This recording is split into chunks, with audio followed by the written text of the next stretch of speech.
ನನ್ನ ತಂದೆಯಾದ ಕುಂಭನಾಮನನ್ನ ನಿನ್ನ ತಂದೆಯಾದಂತಹ ಭದ್ರಸೇನ ಮೋಸದಿಂದ ಕೊಂದಿದ್ದಾಳೆ ಅನ್ನುವಂಥ ವರ್ತಮಾನವನ್ನು ಕೇಳಿ ಸೇಡನ್ನು ತೀರಿಸುವ ಸಲುವಾಗಿ ಮನೆಯಾಗಿ ಬಂದಿದ್ದೇನೆ.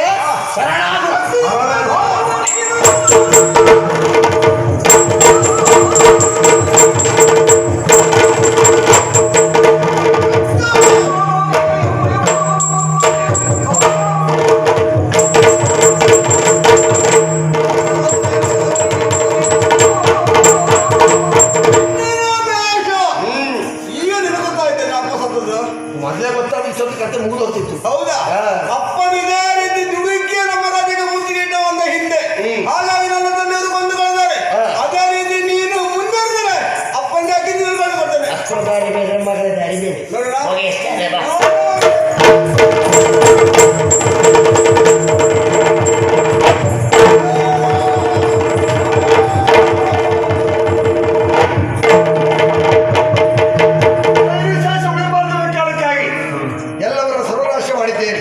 ಇನ್ನಾಗಬೇಕಾದದ್ದೇನು?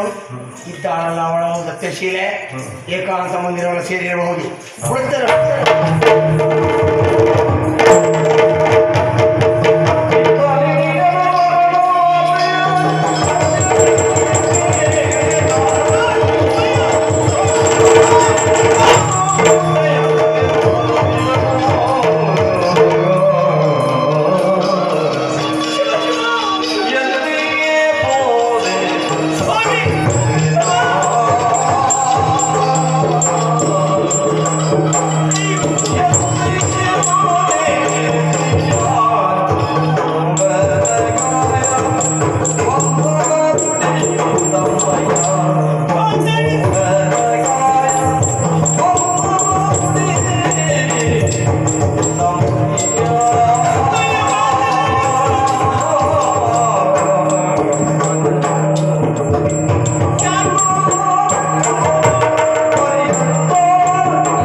ಇಂತಹ ವಿಚಾರವನ್ನು ಕೇಳುವುದಕ್ಕಾಗಿ ನಾನು ಯಾಕಾದರೂ ಬದುಕಬೇಕಿತ್ತು.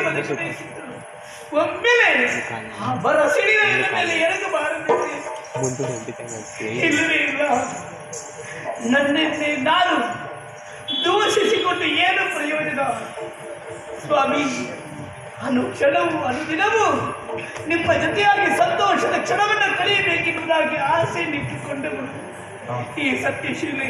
ಆದರೆ ನನ್ನ ಆಶಾ ಗೋಪುರವಿದು ಚುರುರಾಗಿ ಹೋಯಿತು. ನನ್ನ ಕೈ ಹಿಡಿದು ನಿಮ್ಮ ಅರ್ಧಾಂಗಿ ಆಗಿದ್ದವಳು ನಾನು. ನನ್ನನ್ನು ಬಿಟ್ಟು ಎಲ್ಲಿಗೆ ಹೋದರೆ ಸ್ವಾಮಿ? ಇಲ್ಲ, ಭಾರತ ಲೋಕವನ್ನೇ ಸೇರಿದ್ರೆ ಜೊತೆಯಾಗಿರಬೇಕೆನ್ನುವಂತ ಆಸೆ ಎಲ್ಲ ಆಸೆಯಾಗಿ ಉಳಿತು, ಕನಸಾಗಿ ಉಳಿತು. ನಿಮ್ಮನ್ನು ಬಿಟ್ಟು ಹೇಗಿರಲಿ? ನನ್ನ ಪಾಲಿಗೆ ನೀವಿದ್ದದ್ದಾದ್ರೂ ಹೇಗೆ? ಪತಿ ಅರ್ಧ ದೇಹವಿತ್ತು, ನನ್ನ ಪಾಲಿಗೆ ಅರ್ಧ ದೇಹದಲ್ಲಿದ್ದವರು, ಶಕ್ತಿಯಾಗಿದ್ದವರು.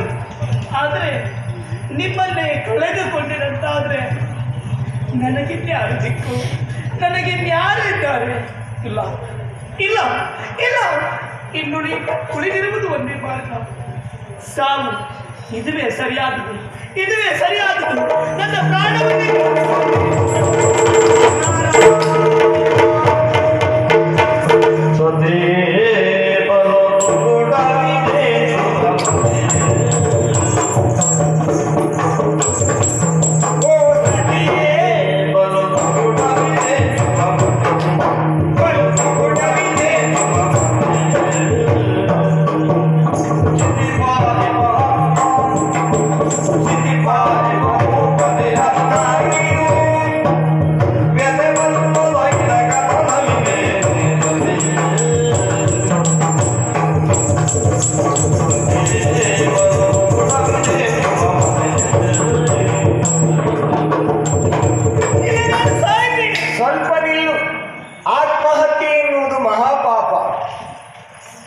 ಆದ್ದರಿಂದ ಆತ್ಮಹತ್ಯೆಗೆ ಯಾವ ಜೀವಿಯು ಮನ ಮಾಡಬಾರದು.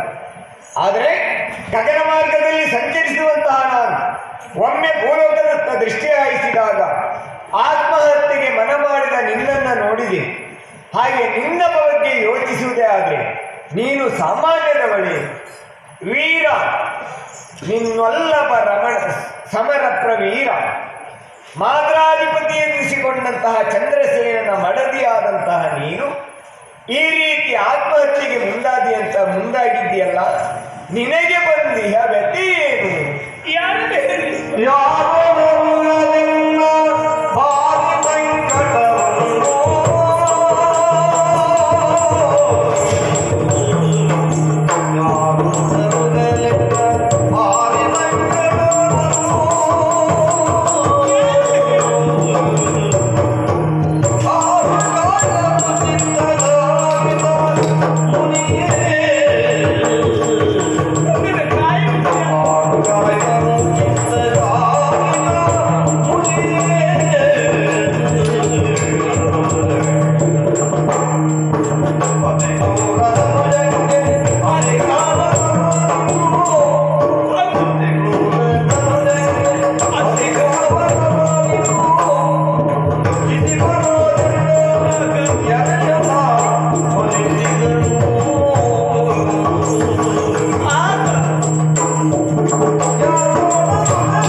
ಯಾರು ನನ್ನ ಹೇಳಲಿ ಇದಕ್ಕೆ ಪರಿಮಾರ್ಜನೆ ಸಿಗುತ್ತದೋ ಎನ್ನುವುದಾಗಿ ನನ್ನಲ್ಲೇ ನಾನು ತರ್ಕಿಸಿಕೊಳ್ಳುವುದು. ಈಗ ಯೋಚನೆಯನ್ನ ಬಿಡು.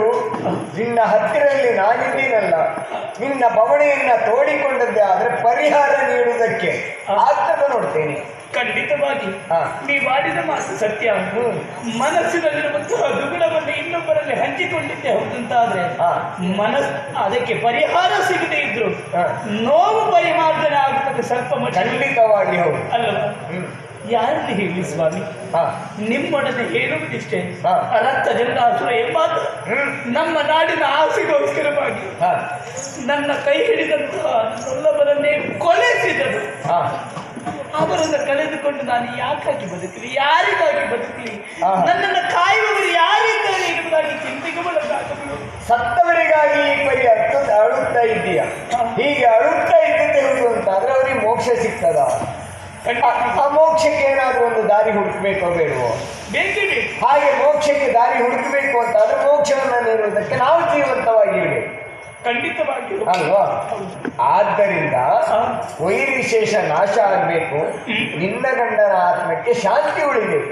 ಖಂಡಿತವಾಗಿ ನನ್ನವರ ಆತ್ಮಕ್ಕೆ ಶಾಂತಿ ಸಿಗಬೇಕು. ವೈರ್ವಿಶೇಷ ಅಳಿಬೇಕು ಅಂತಾದ್ರೆ ಹೆಣ್ಣಾದ ನನ್ನಿಂದ ಸಾಧ್ಯವ ಆಗುದಿಲ್ಲ ಅಂತ ಮಾರ್ಗ ನಾನು ತೋರಿಸ್ತೇನೆ.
ಬಲಿಷ್ಠನಾದಂತಹ ದೈತ್ಯನನ್ನ ವಧಿಸುವುದಕ್ಕೆ ಎನ್ನಲ್ಲಿ ಶಕ್ತಿ ಆದೀತ, ಹೆಣ್ಣಿನಿಂದ ನನ್ನಿಂದ ಸಾಧ್ಯವಾದೀತ? ಶಕ್ತಿ ಸಾಮರ್ಥ್ಯ ಇಲ್ಲದೆ ಹೋದ್ರೆ ಎಷ್ಟಿಯಾದ್ರೂ ಬೇಕು ತಾನೆ. ಖಂಡಿತವಾಗಿ ಹೌದು. ಯಾವುದೇ ಆಗಲಿ ಶಕ್ತಿಯಿಂದ ಯಾವುದನ್ನ ಸಾಧಿಸುವುದಕ್ಕೆ ಆಗುವುದಿಲ್ಲ ಅಂತ ನಮ್ಮ ಮನಗಣುತ್ತೇವು, ಆವಾಗ ಯುಕ್ತಿಯನ್ನ ಪ್ರಯೋಗ ಮಾಡಬೇಕು. ಬುದ್ಧಿಯನ್ನ ಉಪಯೋಗಿಸಿದಾಗ ಅದಕ್ಕೊಂದು